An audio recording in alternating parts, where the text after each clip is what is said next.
Retail sales in the U.S. rose by 0.6% in August compared to July, driven by back-to-school shopping according to the Commerce Department. This increase surpassed expectations and followed a similar rise in July, marking a rebound from spending declines in April and May. Excluding the volatile auto sector, retail sales showed a stronger growth of 0.7%.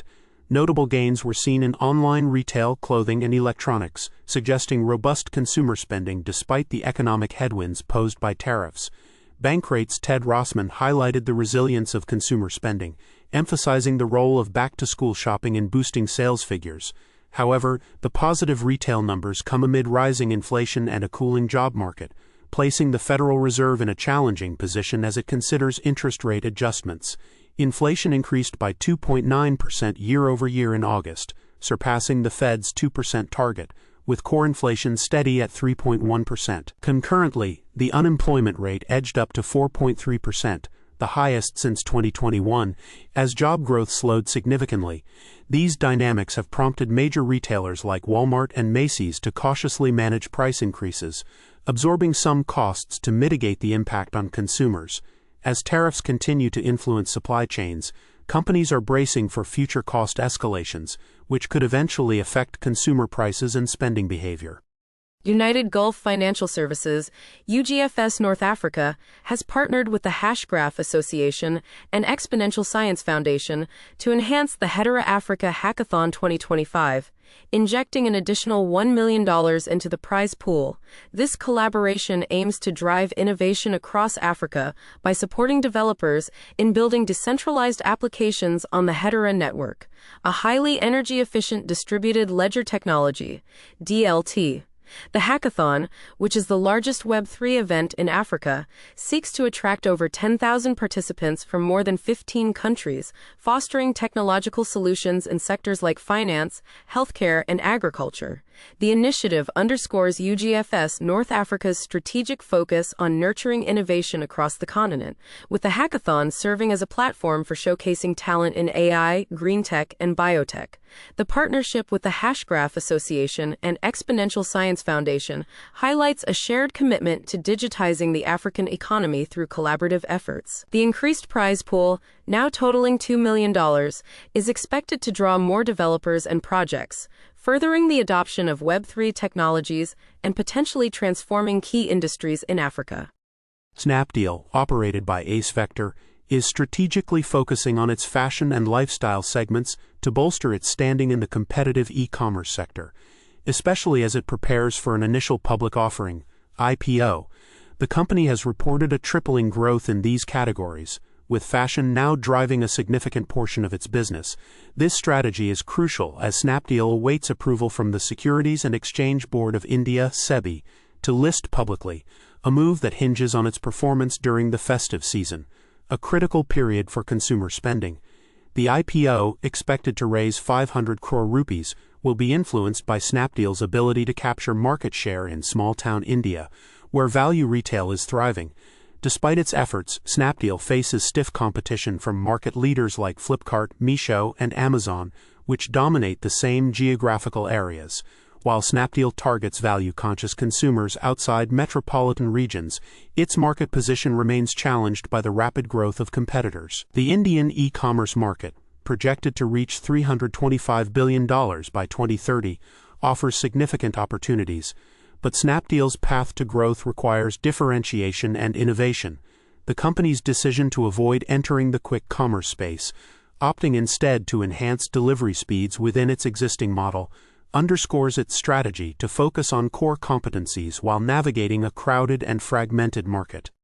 Central Bank and Trust Company has reduced its stake in the Sherwin-Williams Company by 6.5% during the second quarter, now holding 10,524 shares valued at approximately $3.61 million.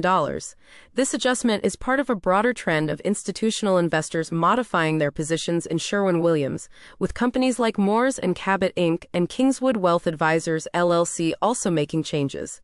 Despite these shifts, institutional investors and hedge funds maintain significant confidence in the company, owning 77.67% of its stock. Sherwin-Williams, a leading specialty chemicals firm, has seen varied analyst activity, reflecting a mix of optimism and caution.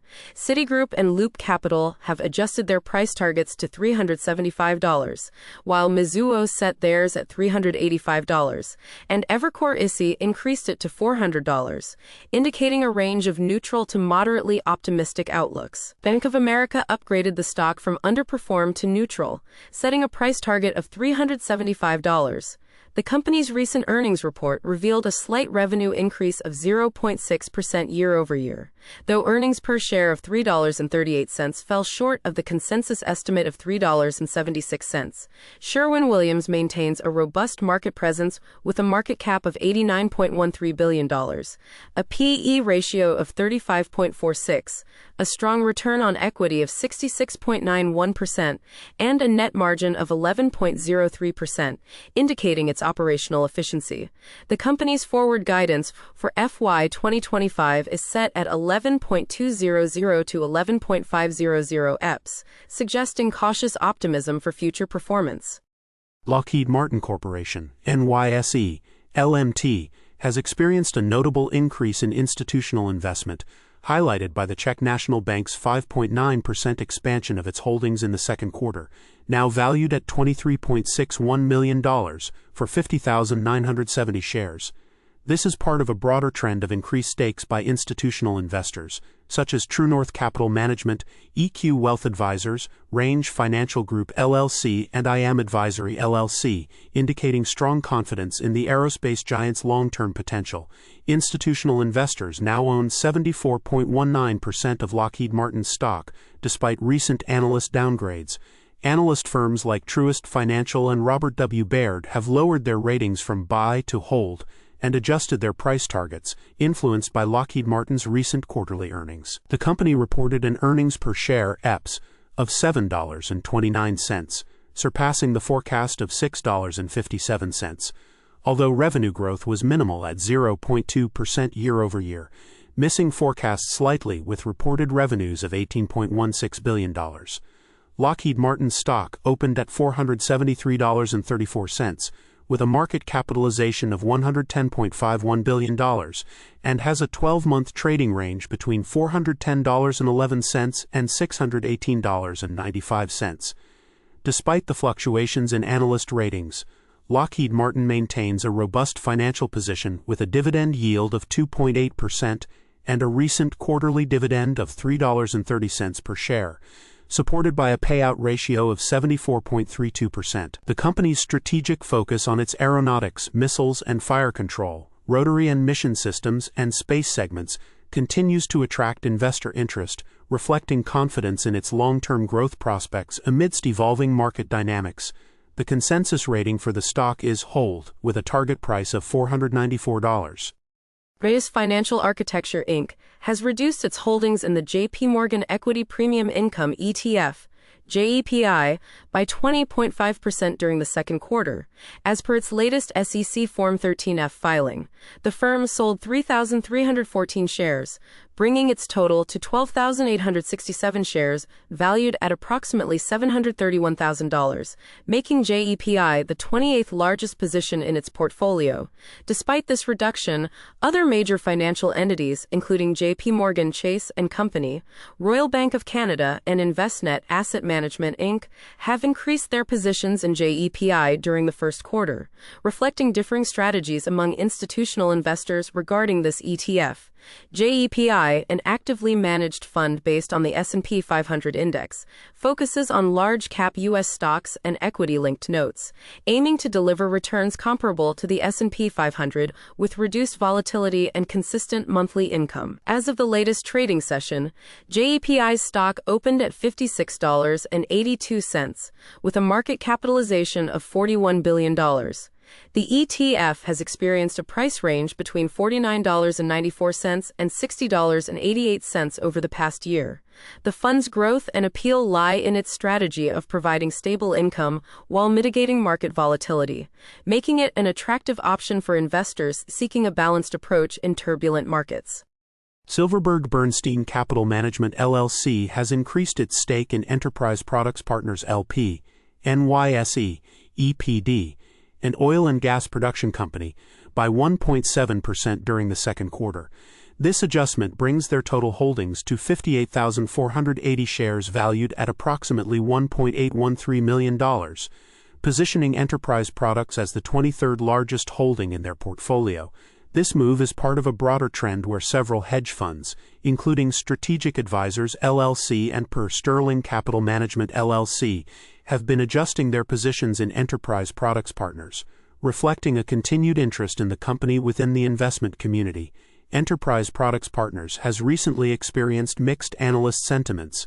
While some firms like Mizuho have rated the company as outperform with a price target of $38, others like Morgan Stanley have slightly lowered their price objectives, indicating a more cautious outlook. The stock's current performance shows a slight decrease, trading at $31.69, with a market capitalization of $68.62 billion. Despite a recent earnings report that fell marginally short of expectations, Enterprise Products Partners continues to maintain a strong dividend yield of 6.9%, which has been appealing to income-focused investors. The company's recent financial performance showed a decline in revenue by 15.7% compared to the previous year. Although its earnings per share (EPS) remain relatively stable, analysts are projecting an EPS of 2.9 for the fiscal year. As Enterprise Products Partners continues to navigate the challenging energy market landscape, its strategic moves, such as increasing dividends, aim to maintain investor confidence amidst fluctuating market conditions. International air cargo growth at major Indian airports has significantly slowed, with the Airports Authority of India, AAI, reporting a rise of only 4.5% in the April to July period, compared to a robust 19.9% during the same timeframe last year. This deceleration is attributed to the resolution of last year's shipping disruptions caused by Houthi rebel attacks in the Red Sea, which had temporarily boosted air freight demand. With sea routes returning to normal, air cargo volumes have reverted to more typical levels. Notably, airports in Bengaluru, Delhi, and Hyderabad experienced growth between 1.7% to 2.1%, while Mumbai saw a 3.9% increase. Chennai was an outlier, achieving a 17.1% rise due to specific regional dynamics. Contributing to the moderated growth is the withdrawal of transshipment facilities for Bangladesh's exports, impacting Delhi and Kolkata airports. This regulatory change, enacted by the Central Board of Indirect Taxes and Customs, followed domestic apparel exporters' demands amid strained India-Bangladesh relations. Additionally, geopolitical issues and U.S. tariffs have introduced further uncertainty, with a 25% tariff on Indian goods affecting export volumes to the U.S., despite an 18% year-on-year increase in exports to the region. Industry experts anticipate a muted growth trajectory for international air cargo in the coming months, as exporters adopt a cautious stance amid ongoing trade negotiations and tariff adjustments. UBS has reported notable crowding shifts in European utility stocks, highlighting weaker positioning for ENGIE and E.ON. This analysis, derived from UBS's Quant model, which assesses investor positioning using data from prime brokerage, stock loans, and regulatory filings, indicates that sentiment on renewable stocks remains subdued. As of September 11th, the model showed a net positive change in crowding for 21 out of 34 utilities, although sentiment deteriorated for 14 stocks, including ENGIE and E.ON. ENGIE's crowding score, which reflects the concentration of investor positions, dropped from +16 to +10, while E.ON's fell from +9 to +6, suggesting a decrease in investor confidence or interest. The report also noted improvements for Hedera, a Spanish electricity grid operator, which saw its crowding score increase from +2 to +6, indicating enhanced investor interest. On the other hand, renewable energy companies like Ørsted and Elia faced increased negative crowding, with Ørsted's score declining from -9 to -11. Despite these shifts, integrated utilities continue to attract positive sentiment, contrasting with the more negatively perceived renewable sector, which averaged a crowding score of -6. This divergence highlights ongoing investor preference for integrated utility companies over standalone renewable firms, which could influence future investment strategies and market dynamics in the utilities sector. Seacrest Petroleo Bermuda Limited is undergoing significant financial distress, as highlighted by recent developments in its provisional liquidation process. Appointed by the Supreme Court of Bermuda, joint provisional liquidators from EY Bermuda and EY Bahamas are overseeing the company's affairs. Trading of Seacrest Petroleo's shares has been suspended on the Euronext Oslo Bourse since September 11, 2025, following its placement in the recovery box earlier this year due to uncertain securities pricing. This status underscores the company's precarious financial situation, exacerbated by the transfer of its operational assets to Capixaba Energy Partners ILLC, which has left Seacrest Petroleo devoid of control over its subsidiary, Seacrest Petroleo Cricair, Bermuda Limited. The company's financial turmoil has been compounded by enforcement actions from TMF Group New York, acting on behalf of secured lenders, leading to the initiation of a recuperação judicial insolvency process for its subsidiary in Brazil. This legal proceeding, akin to a judicial recovery process, aims to facilitate the restructuring of debts under Brazilian jurisdiction, although Seacrest Petroleo itself is not directly involved as a debtor. The lack of available funds has prevented the company from preparing necessary financial statements, resulting in further non-compliance with Oslo Bourse regulations and its subsequent placement on the penalty bench. These developments reflect the severe operational and financial challenges facing Seacrest Petroleo, with significant implications for its bondholders and overall market sentiment.